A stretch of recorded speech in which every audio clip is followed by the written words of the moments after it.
Welcome to the AFR Saints channel, where we provide you daily content on your favorite team, the New Orleans Saints. Do us a favor and hit that subscribe button. Be sure to leave your comments below and smash that like button. Who dat? Yeah, I think we got to keep reminding ourselves it's the first time that we're looking at a mini camp with Dennis Allen as the head coach. What are the differences that you noticed so far? It's just the vibe is just a little, I guess you call it a little more relaxed. I guess you call it a little more, I don't know, how do I say this without sounding negative? I mean, relaxed would be the word. It's just not quite as intense than when Sean Payton was there. That's about it. But other than that, the ebb and flow of practice, the scheduling of practice, even the timing of when the availabilities of OTAs and mini camps, all pretty much the exact same as when Sean Payton was here. A lot of that synergy makes sense that it would be similar. When you go watch, I mean, you've covered this team a long time. When you go watch a mini camp, when there's no pads or anything, what do you look for? Hard to say. I try to get a true sense of what I see on the field in terms of who's with the first team, what could potentially be a position battle come training camp. Is there anyone that is not on my radar that could potentially work their way on my radar in terms of making plays and, that sort of thing when training camp starts? Generally speaking, it's wide receivers and DBs this time of year because no pads and it's very easy to follow the ball. So, that's generally how I look at it, with the understanding that it's a very vanilla practice. Look, they're doing 1 7-on-7 period and 1 team period. I mean, it is very, very light in terms of the actual on-field workload of the actual practice. But at least you're getting sort of the framework building blocks, if you will, of when the training camp gets around in about, 6 weeks or so. Yeah. I want to ask you about some of the notable players in just a second, but 4 players there on a tryout basis. Maybe most notable among them is the former All-Pro running back David Johnson. What have you noticed, or have you noticed anything from those 4 guys at all? Well, David Johnson, an obvious one that really stood out just because he's getting reps. The Saints have a huge need for another back, with or without any legal situation or potential suspension from Alvin Kamara. They still need a second back they can rely on. I mean, they have Mark Ingram, who's on to his 12th season. They have Abram Smith, who's an undrafted rookie. And now you got a guy like Dave. I guess David Johnson technically hasn't signed yet, but he's still a tryout guy. But nonetheless, got some experience, can catch the ball out of the backfield. So to me, that's the one that caught my eye the most. And then obviously, like I just said, you follow the ball a lot in these mini camps. And he's, got his hands on a few balls. So I think he's been able to, at least make his presence felt a little bit, at least enough to warrant him bringing him in for a tryout. Sean Fazande's with us. He's on Twitter at Sean Fazende Fox 8. Y'all give him a follow. Of course, the injuries, that's always going to be something people ask about. What can you tell us of note with regard to the injured players? Well, today was an interesting update on Marcus Davenport. Did you hear? Got lost part of his finger? Yeah, it's unbelievable, right? That's some, true football guy stuff right there. Marcus Davenport lost a part of his finger, rehabbing shoulder and, I guess, finger injuries. Michael Thomas, we saw him yesterday stick his head out for a minute right before the end of practice.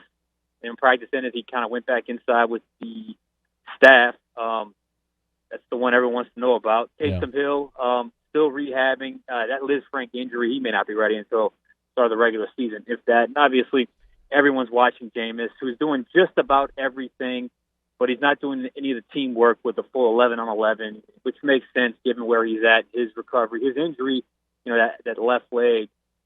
You talk about a pass rush, guys in front of you. You never know what could happen in kind of a muddy pocket and minicamp, just not worth the risk. But for the most part, he's doing mostly everything. So there are a few guys, and then I guess the other one would be Marcus May, who's doing a little bit of light work on the field, but mostly doing some work off to the side with the trainers. So a lot of guys still rehabbing, but they got some time here to get ready for training camp, which is really when you really need a lot of these guys back. And even in some cases, you really don't need those guys back until the regular season starts. Yeah. Standouts. Who are guys that are making plays and maybe turning heads so far through 2 days? Jarvis Landry. It's just him. It's Jarvis. He's the one. He's my biggest takeaway. from the offseason. He's been phenomenal. I mean, he really has.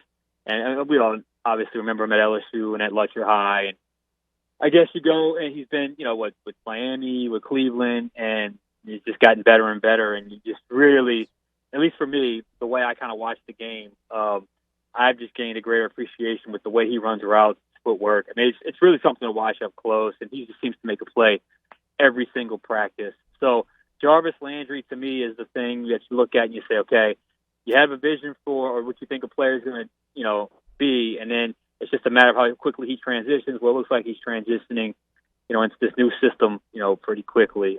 Chris Olave had a great day today. And I guess the one player that was not on my radar at all, and who has now made a few plays and quite a few practices now, including today, would be the local product, Kirk Merritt. I have no idea if he has a chance at making the roster at that wide receiver position because it is a loaded room now. But at the very least, he's kind of caught some attention by making some plays that all you can really do when you get your opportunity to make plays, and he's done that. What about you mentioned Olave, Trevor Penning, some of the other rookies. Anything stand out so far?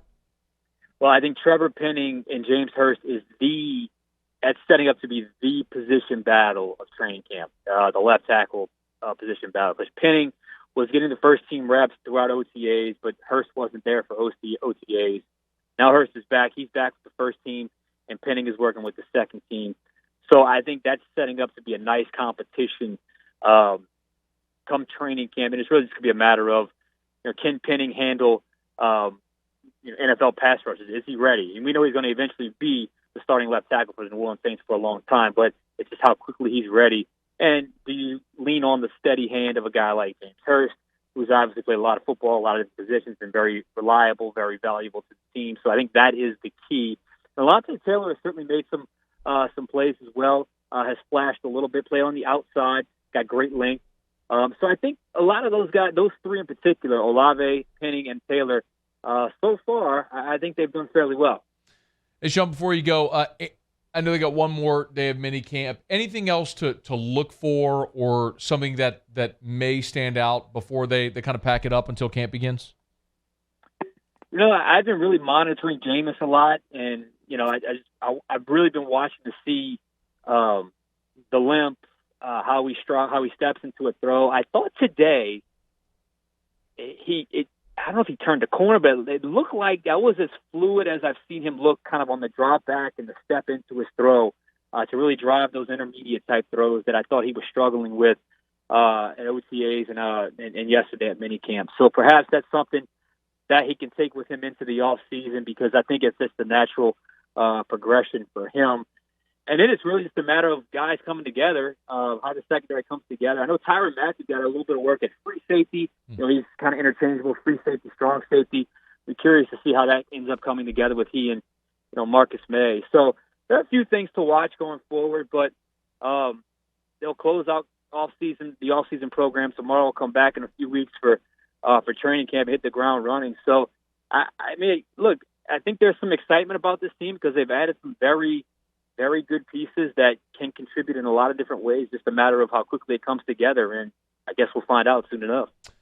He is Sean Fazende. Follow him on Twitter at Sean Fazende Fox 8. Of course, Fox 8 there in New Orleans. Great stuff as always. Of course, he has an after further review, appropriately named. You can catch his updates there on Saints Practice. It's a good name. It's a good name. It is. Sean, we appreciate it, man. Thanks, bud. All right, bud. Hey, thanks so much for watching. Please leave your comments. I love to interact. And be sure to hit the red subscribe button below.